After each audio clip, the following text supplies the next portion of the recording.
Yeah, welcome everybody. This is Hazelwood Farm, which is a family farm, a generational farm, and the main difference of that is compared to corporate farms is we just see ourselves as custodians of the land. You hand it on to the next generation, so it's all about looking after the land, improving the land, and sure, it's got to be a commercial operation as well. So Hazelwood Farm here is just over 500 hectares of pasture, but it's also got another 700 hectares of native bush surrounding, so all the hills you can see around are all part of the farm as well, which gives us a good buffer too and a lot of protection. We run the farm with my daughter Sarah, and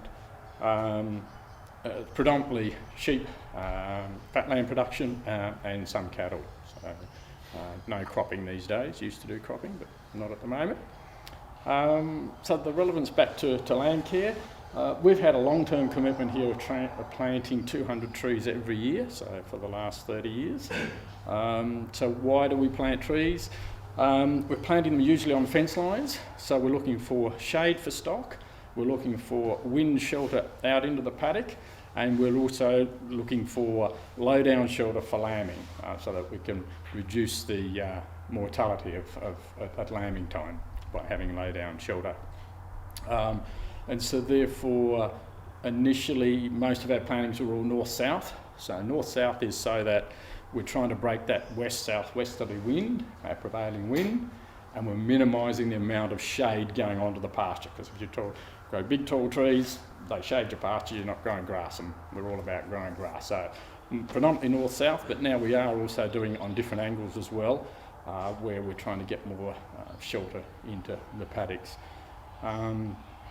We lost a lot of our shelter belt plantations here in the fires back in 2013, and so after that, the second year after the fires, we actually planted 1,000 trees to try and get back and catch back up, and we're back to our 200 to 300 trees a year.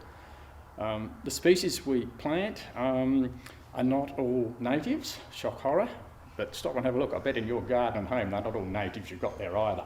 And the reason you don't have all natives there is you're looking for different colours, you're looking for some deciduous, you're looking for some that have flowers, you're looking for some at different heights, and we're the same, and that's why it's important for us to have a balance of yeah, definitely natives, but I don't want to have all my windbreaks with 80-foot tall blue gums, because it's not going to serve the purpose, and it's actually not going to look that nice either if it's all the same. So having a mix is pretty important to get different heights, so we're getting different protection at different levels, some right down to really low level for lambing, some taller trees so that we're getting the wind break well out into the paddocks. So yeah, so we look at variety, and certainly we find that the cypress pine, which don't grow tall like a radiata, they grow bushy, are one of the better ones for our needs for stock. So we do mix those in as well with what we're planting. What's your sort of success? Worst years here would be 60% survive, 40% we lose, but usually we're well up in the 80%. I think it varies from year to year. It does. It depends on the summer. Yeah, it's all right. We plant them in July, August, and if we get a really dry summer, yeah, you're going to lose a few, and even into the second year in a dry summer, especially if it's on a sandy bank or a stony bank where they haven't got able to get their roots down enough. Yeah. What's the average annual rainfall? Around 700 here, which is 28 inch. Yeah. And we started planting around watercourses, or have you? Yeah, quite a bit in the earlier days especially, and we can have a look at some of those where we fenced out, riparian areas as they call it, and fenced there and planted in there. So I did quite a bit of that around the late 90s and early 2000s. Yeah. And what do you feel the benefits of that were? Well, part of it is to minimise erosion. Not that we were having erosion problems. You're going to get a much higher survival rate because you've got the moisture in the gully or along the creek line, so you're getting a much higher, and that's an area then that can be the stock's go-to shelter, for shade or shelter. Yeah. Can you maybe just say how you go about establishing your plantations in a few steps? I reckon I should say that after you've done your presentation, shouldn't I? Happy with that too. First thing is good strong fencing, and we run electric on top of that, so I've got to make sure that cows, when they get hungry and there's no feed on their side of the fence and there's all this grass in the bit you fenced out, can't push through. So that's the much number better, one. Much better coming from you than coming from me. You've got the guts. Used to deep rip, but haven't for quite 20 years, yeah. Okay. So it's just spray with glyphosate, Roundup, just do a spot spray.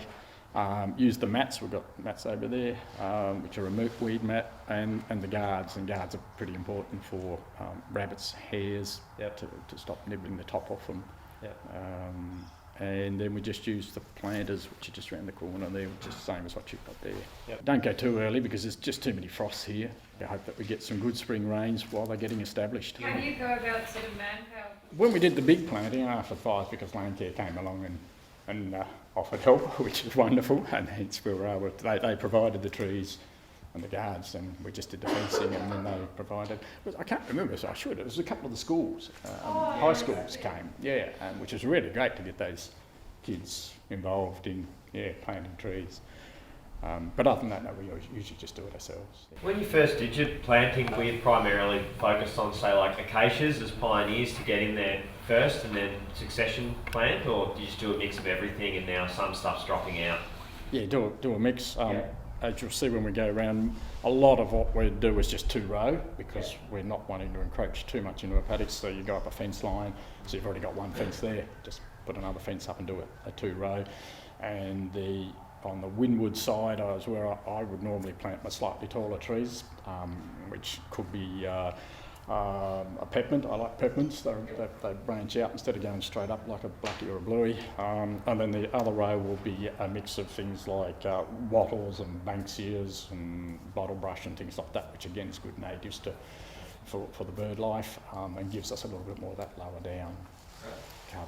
I was just wondering about possums, in particular brush-tailed possums, and the effect that they have on young trees.